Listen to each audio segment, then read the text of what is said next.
Hello and welcome to the Voice of Iron. And on today's session, I'll be reading and ranting about the Archer Heavy Battlemech.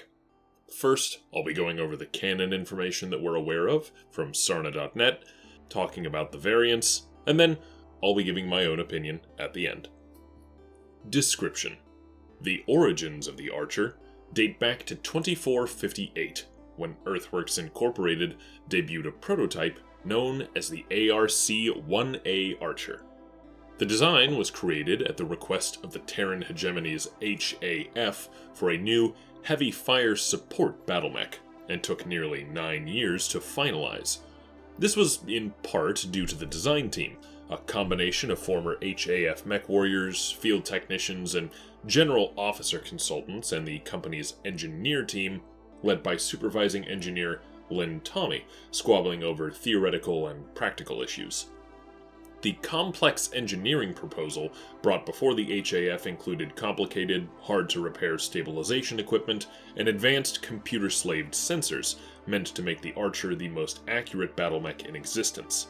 However, the final prototype abandoned these requirements in favor of a sturdier, blockier, and more heavily armored frame still familiar today. It was so successful that it remained the hegemony standard for more than a decade and a half until advances in technology allowed Earthworks to produce a more efficient model. Introduced in 2474, the ARC-2R Archer became one of the best known and most widely used battlemechs available. A contemporary of mechs such as the Thunderbolt and the Banshee, the Archer's primary role was fire support. Though early in its combat career it was considered a heavy mech capable of long-range brawling, and it was used in a variety of other roles. More than 100,000 Archers were produced between its introduction and the start of the First Succession War, with tens of thousands of its variant models produced over the centuries. Though many were destroyed or dismantled for spare parts, they remained a common sight in the Great House armies, with 6 different factories producing new Archers throughout the Succession Wars. The recovery of the Helm Memory Core had a profound effect on the development of the Archer. New variants were produced which utilized rediscovered lost tech, giving the venerable mech a few new tricks to surprise its opponents. By the time of the Clan invasion, most of the major manufacturers had switched over to building these new variants for the Free Worlds League, Federated Commonwealth, Free Rosselhague Republic, and Wolf's Dragoons. Only Vandenberg Mechanized Industries continued to build original ARC-2R Archers for the Taurian Concordat. Newer, more advanced variants of the Archer continued to be developed as technology progressed in the years since, with uninterrupted production of the ubiquitous heavy mech continuing into the Dark Age and Ilklan eras. Weapons and equipment.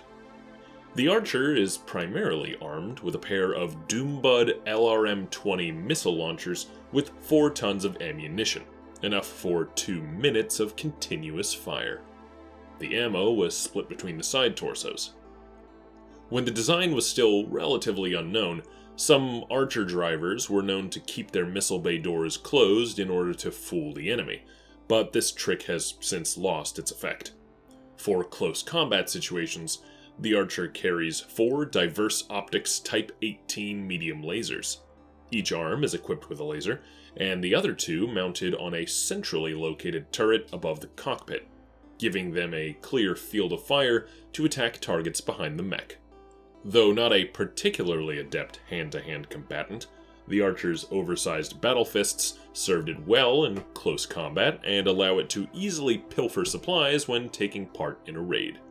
The Archer was well protected by 13 tons of armor and had a cruising speed of 44.1 kilometers per hour. However, it suffered from a poor heat management system, with just 10 heat sinks to remove waste heat. An Archer firing both LRM launchers and its lasers would quickly start to overheat. The Archer also suffered, in part, for being so common. Most enemy pilots were very familiar with the design's capabilities, and how to exploit that to their advantage. The most unique feature of the Archer, compared to other humanoid mechs, was its cockpit placement, located beneath the central torso. Although giving the mech warrior a unique battlefield perspective, this placement didn't provide any additional protection, as it sat below the torso armor belt, which shielded the gyro and engine from enemy fire. Variants. The ARC-1A. The original Archer prototype, built for the Terran hegemony in 2458 with primitive technology. It was slower than the successor ARC-2R variant with a top speed of 54 kilometers per hour, with the inclusion of a 255 rated primitive engine. Its loadout was somewhat similar, with the frame housing a pair of LRM-20s and 4 tons of ammunition, but only mounted 2 medium lasers, one in each fully articulated arm for close-in defense. The inclusion of large armored access panels in the mech's rear made reloading the limited ammunition stores easier. It was also protected by 16 tons of primitive armor. At the time, it was praised for its reliability and ease of maintenance, although in combat produced far more excess heat than the machine could handle if all weapons were fired, a similar issue carried over to the later Archer. The ARC-2K Archer was a modification built for the Draconis Combine in 2856, designed to increase its direct firepower capability and give it more staying power on the battlefield once it had run out of ammunition. The mech replaced the LRM-20 launchers with 2 Farfire 15 LRM-15 launchers and removed all of the medium lasers along with some armor. They used this extra weight to add a large laser in each arm and 2 heat sinks. Besides its use with Combine forces, this variant became common among the Kungsarmy following its formation. The ARC-2RB was equipped with Star League technology. This variant of the Archer was built for the SLDF Royal units starting in 2752. Surviving examples appeared in Clan Ghost Bear and with the Word of Blake resuming production during the Jihad era. Built on an endo-steel internal structure, this variant dropped one of the rear-firing medium lasers and 1 ton of ammunition to equip the LRM-20s with Artemis IV fire control systems and case. The 2RB also used 10 double heat sinks to keep the mech cool. The ARC-2S was another modification made to allow the Archer to defend itself more easily against an enemy that managed to close range with it. Built for House Steiner in 2915, the 2S replaced the LRM-20 launchers with 2 LRM-15 launchers, and used the saved weight to add 2 SRM-4 launchers carried in either side torso, along with 1 ton of ammunition per launcher, giving it additional short-range firepower. The ARC-2W, introduced in 3010, was similar to the 2S model, but increased its close-range firepower in a different manner. Like the 2S, it mounted a pair of SRM-4 launchers, but carried just 1 ton of ammo for them, and it retained the LRM-20 launchers. The 2 rear-firing medium lasers were removed, and armor protection was reduced by 3 tons in order to make these modifications. This was the trademark sub-variant used by the Wolf's Dragoons, built in the assembly plant aboard their space station, Hephaestus Station, until its destruction in 3028. Jamie Wolfe stated around 3025 that all of the Dragoon's archers were this variant. Most were eventually upgraded to the 5W, though Jamie's machine was rebuilt with clan technology. The ARC-4M was an upgrade using rediscovered Star League technology. It was built on Callaway 6 by Earthworks starting 3049 for the Free Worlds League. Many observers considered it the post-Succession Wars benchmark model, with steady production stretching for nearly a century. It used an Earthwork Archer II endo-steel chassis to free up weight for a number of improvements. It carried an additional half-ton of Maximilian 100 armor, and utilized 10 double heat sinks for added heat dissipation capabilities. The mech also upgraded its twin Doombud LRM-20 launchers by adding Artemis IV fire control systems to the launchers, and incorporated case to protect the 4 tons of missile ammo. The ARC-4M2. a simple production upgrade to the ARC-4M introduced in 3086 that barely tampers with what many considered a near-perfect mech. This version trades the medium lasers for diverse optics extended range versions.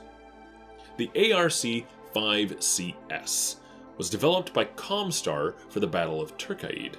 This Archer variant uses a Vox 280XL engine and endosteel skeleton to free weight, trading durability for enhanced firepower. Protected by 11.5 tons of armor, it carries 2 Holly LRM-15s with Artemis 4 FCS in each side torso, allowing it to outgun even the venerable longbow.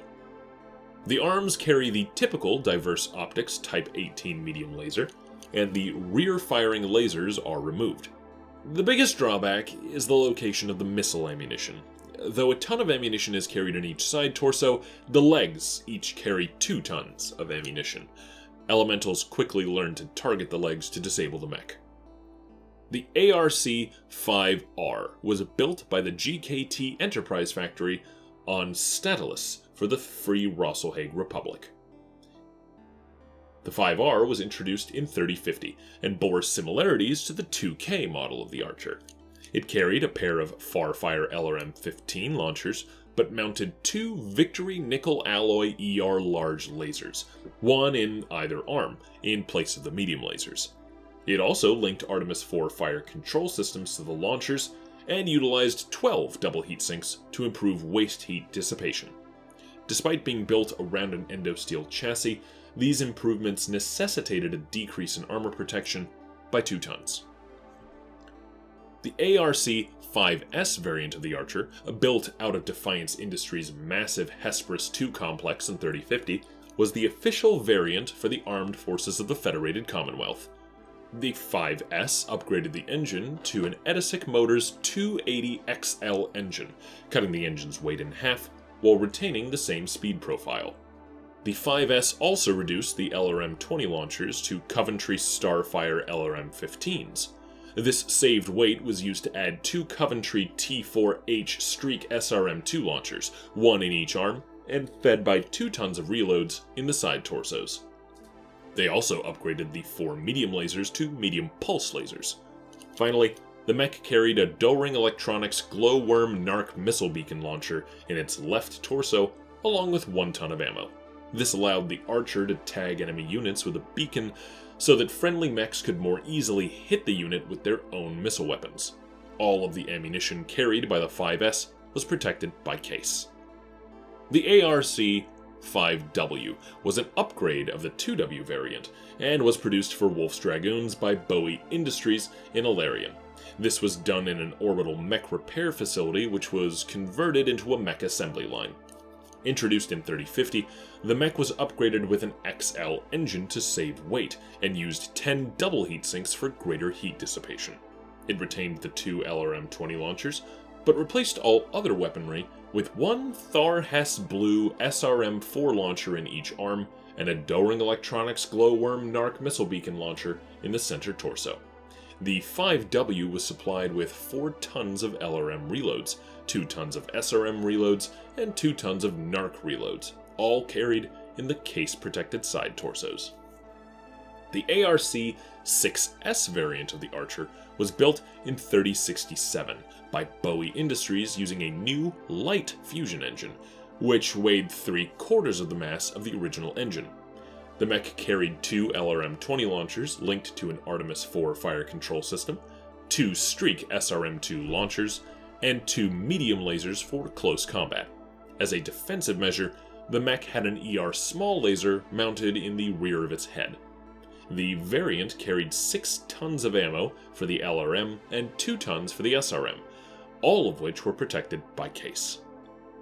The ARC-6W was a periphery modification of the Archer built by VMI out of New Vandenberg, which used older rather than newer technology. This variant carried its 4 medium lasers in its arms, and mounted 8 rocket launcher 20s and 2 rocket launcher 10s. These weapons gave it a powerful one-shot capability, or could be used one at a time over an extended period. The ARC-7C. The equal of any clan heavy mech, This mixed tech design was produced by the Earthworks plan on Terra for the Republic of the Sphere. A 350 rated XL engine gives it a top speed of 86 km per hour. Two clan spec Type XX Great Bow LRM-20s are equipped with Artemis V fire control systems, and carry 2 tons for each launcher in a Case 2 protected bay in each torso. The medium lasers were swapped for Clan Spec Series 2F version and are tied into a targeting computer. 14 double heat sinks control the heat, and it's protected by 13 tons of armor.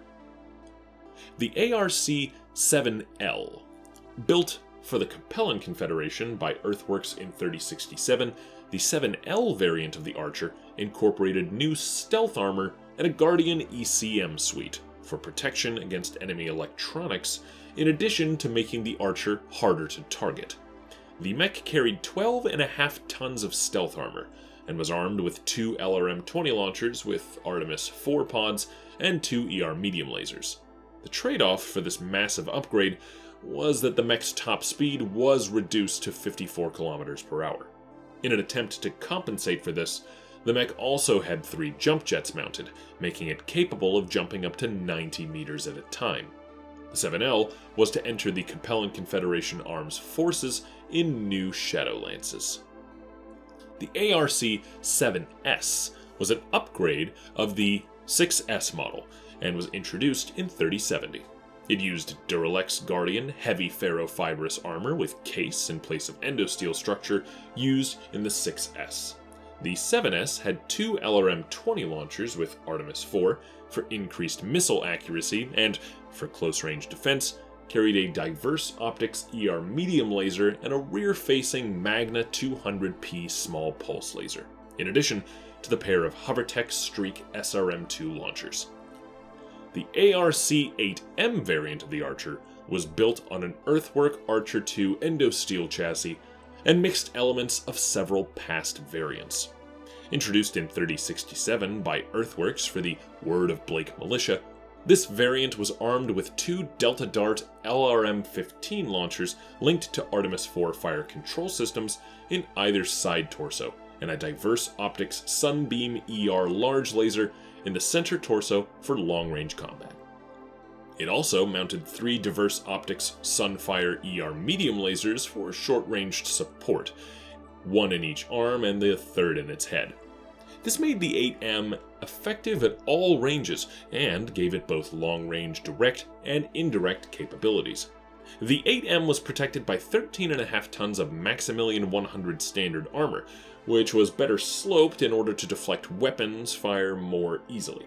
It carried 12 double heat sinks and had a similar speed profile to the original Archer. Its upper body traversing assembly was improved over the original to better protect its hip actuators, and its feet were redesigned to make it a more stable firing platform, whether standing or on the move. 4 tons of LRM reloads were split between the side torsos and were protected by case. The ARC-9K, introduced in 3071, carried 4 new MML-5 launchers that were capable of firing both LRM and SRM ammunition. These gave the mech a great deal of tactical flexibility. For long-range direct fire capabilities, the mech had 3 light PPCs and a C3 slave that allowed the mech to share targeting data with friendly units. The ARC-9KC. This Archer variant, based on the 9K, was introduced during the Dark Ages. It retained the 4 MML-5 launchers and 2 of the 3 light PPCs of the earlier design, but replaced the 3rd light PPC and C3 slave with a C3 boosted slave and an ER medium laser. The ARC-9M. This variant used a Defiance 210 light engine, which dropped the top speed to 54 km per hour, but 5 improved jump jets were added to compensate for this lack of speed. Built in 3076 on an endosteel chassis, the standard weapons were replaced by a Delta Dart LRM-15 with Artemis 4 FCS, and a diverse optics ER medium laser in each torso, and a Defiance 250 light PPC was mounted in each arm. 11 tons of light ferrofibrous armor and case protected the mech. the ARC-9R. This Republic of the Sphere variant started with an ARC-4M and replaced the engine with a 280 rated light engine and replaced the arm-mounted lasers with ER versions. The rear-firing lasers were removed entirely. A C-3 slave unit was mounted in the head. The LRM-20s were replaced by extended LRM-15s with 3 tons of ammo per launcher. This ammunition was carried in Case 2 protected bays in the torso. The ARC-9W. Used by the Word of Blake's Protectorate Militia in 3078, this Archer variant carried a pair of ER large lasers and Artemis 4 enhanced LRM-15 launchers, with a maximum speed of 86 km per hour. For protection, the 9W used an experimental Angel ECM and Void signature system. The Archer C was a Clan Tech retrofit of the standard Star League Defense Force ARC-2R Archer and intended for second line and Salama troops. The Archer C replaced all inner sphere weaponry with their clan counterparts and used the weight savings to add 10 more heat sinks. The Archer C mounted a pair of LRM-20s capable of launching swarm LRM munitions and a quartet of ER medium lasers. And finally, the Archer C-2, a Civil War-era clan-grade version based on the ARC-2W produced exclusively for the Dragoons following the fall of Outreach production, would be taken up by the factories of Ark Royal and continued through the Dark Age era.